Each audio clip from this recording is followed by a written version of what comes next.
दोस्तों, स्वागत है आपका मेरे YouTube चैनल पर। कई बार मैं सोचता हूँ कि शायरी के बारे में भी आपको बताऊँ। अब तक तो मैं आपको फ़िल्मों के बारे में बताता रहा हूँ और आप काफ़ी पसंद भी कर रहे हैं। हालांकि मैं इतनी अच्छी वीडियो नहीं बना पाता वक्त की वजह से, लेकिन फिर भी आप लोग काफ़ी पसंद कर रहे हैं। आपके कमेंट वगैरह भी मैं पढ़ता रहता हूँ। तो शायरी के बारे में सोचता हूँ कि आपको बताऊँ, लेकिन फिर सोचता हूँ कि पता नहीं शायरी आप पसंद करेंगे नहीं करेंगे। दरअसल जो पुराने दौर की शायरी है, चाहे उसमें डॉक्टर इकबाल हों, मिर्ज़ा गालिब हों, डॉक्टर नरेश हों, या ब्रज नारायण चकबस्त हों, फिराक गोरखपुरी हों, बहुत सारे ऐसे शायर हैं। किस किस का नाम लूँ। उनकी शायरी अगर आप पढ़ेंगे, जानेंगे, तो आपको पता लगेगा कि उन्होंने शायरी किस अंदाज़ में की और क्या कहना चाहते हैं। आप अक्सर मिर्ज़ा गालिब के बारे में पढ़ते हैं। बहुत लोग ये कहते हैं कि उनकी शायरी तो हमारी समझ में नहीं आती, लेकिन मैं कहता हूँ कि अगर समझ में आ जाएगी तो आप लाजवाब हो उठेंगे और वाह वाह कहेंगे, क्योंकि मिर्ज़ा गालिब की जो शायरी है वो अपने आप में लाजवाब है, काबिल तारीफ़ है। आज मैं आपको मिर्ज़ा गालिब से जुड़ा एक किस्सा सुनाऊंगा और उसमें उनकी शायरी की झलक भी आपको देखने को मिलेगी, और ये भी पता लगेगा कि पुराने दौर में जब आपस में किसी में कुछ अनबन होती थी या दोनों एक ही फील्ड के खिलाड़ी होते थे तो वो किस तरीके से एक दूसरे पर कटाक्ष किया करते थे। दरअसल उस्ताद ज़ौक़ बहादुर शाह ज़फ़र के दरबार में जाने माने शायर थे, और उनको बहादुर शाह ज़फ़र अपना उस्ताद का कह करके संबोधित किया करते थे। बहादुर शाह ज़फ़र आखिरी मुग़ल बादशाह थे। शायरी के बहुत ज़्यादा शौकीन थे। अक्सर मुशायरे भी उनके दरबार की रौनक हुआ करती थी। तो उनके उस्ताद का जो उस्ताद ज़ौक़ को जो रुतबा वहाँ पर मिला था, जो उनको पदवी मिली थी, जो ओहदा मिला हुआ था, उसी ओहदे के ख्वाहिशमंद मिर्ज़ा गालिब थे। लेकिन वहाँ पर बाजी हाथ लगी उस्ताद ज़ौक़ के। तो मिर्ज़ा गालिब में और उस्ताद ज़ौक़ में खूब अनबन भी चलती रहती थी। ये हकीकत है कि उस्ताद ज़ौक़ की जो शायरी थी वो मिर्ज़ा गालिब के सामने ऐसी नहीं थी, लेकिन बहरहाल उस्ताद ज़ौक़ भी शायर थे। मगर मिर्ज़ा गालिब से तो आप सभी वाकिफ़ हैं। तो एक बार पालकी में सवार होकर के, पालकी में उस ज़माने में ले जाया करते थे, आपने फ़िल्मों में भी देखा होगा, ड्रामों में भी देखा होगा। तो वो पालकी में बैठे हुए जा रहे हैं उस्ताद ज़ौक़, और मिर्ज़ा गालिब जो कि गरीब थे, फक्कड़ थे, वो वहाँ चांदनी चौक में बैठे हुए। उन्होंने एक जुमला, एक कटाक्ष कसा पालकी में उस्ताद ज़ौक़ को देखकर। उन्होंने कहा, बना है शाह का मुसाहिब फिरे है इतराता। बना है शाह का मुसाहिब फिरे है इतराता। अब मुसाहिब का जो मतलब होता है वो दरबारी सेवक, आप चापलूस भी कह सकते हैं। कई जगह पर मुसाहिब इस्तेमाल होता है, चापलूस, दरबारी, सेवक, दास, इस तरीके का। अब उस्ताद ज़ौक़ ने जब ये बात सुनी, उन्हें गुस्सा आ गया। उन्होंने कहा, पालकी का रुख मोड़ो, चलो दरबार में। वो सीधे बहादुर शाह ज़फ़र के पास पहुँचे। बहादुर शाह ज़फ़र ने अपने उस्ताद ज़ौक़ का चेहरा देखा और कहा कि उस्ताद क्या बात है, आपके चेहरे पर यह गुस्सा कैसा है। उस्ताद ज़ौक़ ने कहा, वो देखो फक्कड़ फटे हाल गालिब ने मेरी बेइज्जती कर दी। मैं जा रहा था, उसने मुझ पर ऐसा कटाक्ष कसा। अब बहादुर शाह ज़फ़र को भी गुस्सा आ गया कि मेरे उस्ताद की ऐसी बेइज्जती। उन्होंने अपने सिपाहियों को कहा कि जाओ और गालिब जहाँ भी मिले, जिस हाल में मिले, उसे पकड़ के लाओ। अब सिपाही पहुँचे। वो चांदनी चौक में मिर्ज़ा गालिब मौजूद थे। गर्मी हो रही थी, पसीना आ रहा था और जेब भी फटी हुई थी।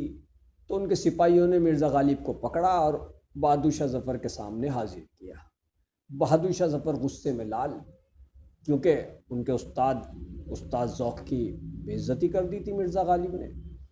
उन्हें कह दिया था कि तो शाह का मुसाहिब है, इनके शाह का चापलूस है, दरबारी है, फिरे है इतराता। ये लफ्ज़ उन्होंने कहे थे, ये मिसरा, ये तंज़ कसा था।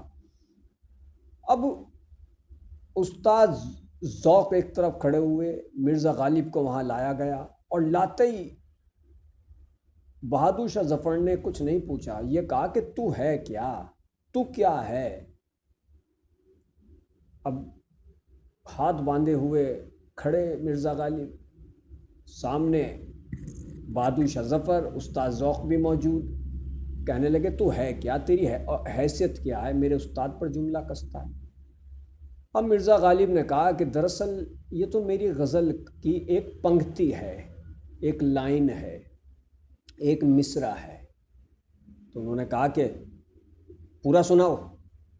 کہنے لگے یہ دراصل یہ جو شعر ہے، یہ جو میں نے کہا ہے کہ بنا ہے شاہ کا مصائب پھرے ہے اتراتا، یہ میں نے استاد ذوق کے لیے نہیں کہا۔ مرزا غالب نے ایسا بہادر شاہ ظفر سے اور استاد ذوق سے کہا کہ میں نے یہ استاد ذوق کے لیے نہیں کہا، یہ تو دراصل میں نے اپنے آپ پر طنز کسا تھا۔ تو استاد ذوق نے کہا کہ پورا شعر سناؤ کیا ہے؟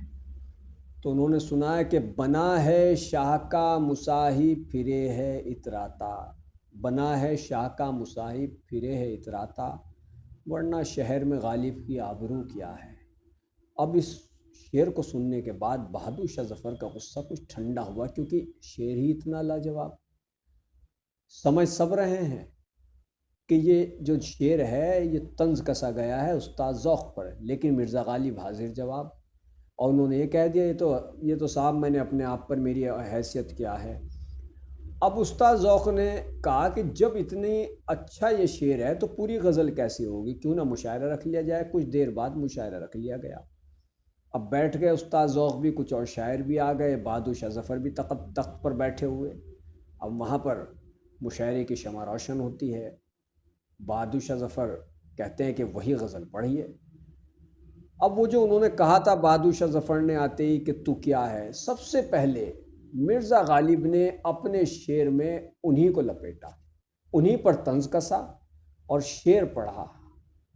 ہر ایک بات پہ کہتے ہو تم کہ تو کیا ہے، ہر ایک بات پہ کہتے ہو تم کہ تو کیا ہے، اب تم ہی کہو یہ انداز گفتگو کیا ہے۔ اور وہ سمجھ گئے کہ بھئی یہ تو مجھے لپیٹ دیا ہے۔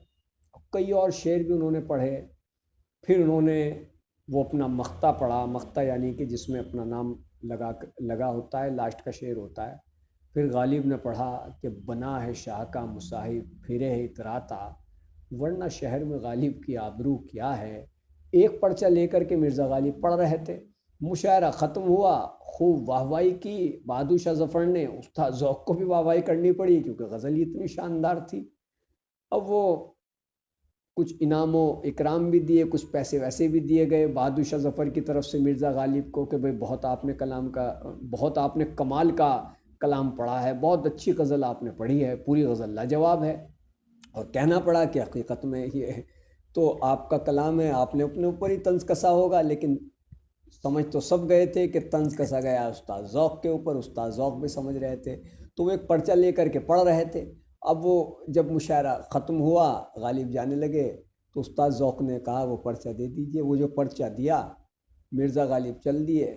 استاد ذوق نے دیکھا پرچے پر کچھ نہیں لکھا تھا، کورا تھا پرچہ، یعنی وہ کلام و شاعری مرزا غالب نے وہیں بیٹھے بیٹھے لکھی تھی اپنے دماغ میں، وہیں بیٹھے بیٹھے انہوں نے وہ شعر بنائے تھے اور وہ شعر پیش کیے گئے تھے، وہ غزل پیش کی گئی تھی وہیں بیٹھے بیٹھے، کیونکہ پرچہ خالی تھا۔ ہو سکتا ہے وہ ان کی پہلی غزل ہو، پہلے لکھ رکھی ہو، لیکن جو انہوں نے کلام سنایا، خوب واہوائی ہوئی، بہادر شاہ ظفر نے ان کو انعام دیا۔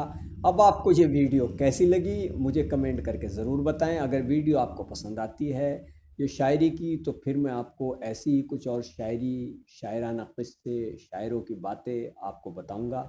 کیجیے چینل کو سبسکرائب، لائک کیجیے، کمنٹ کیجیے۔ دھنیہ واد۔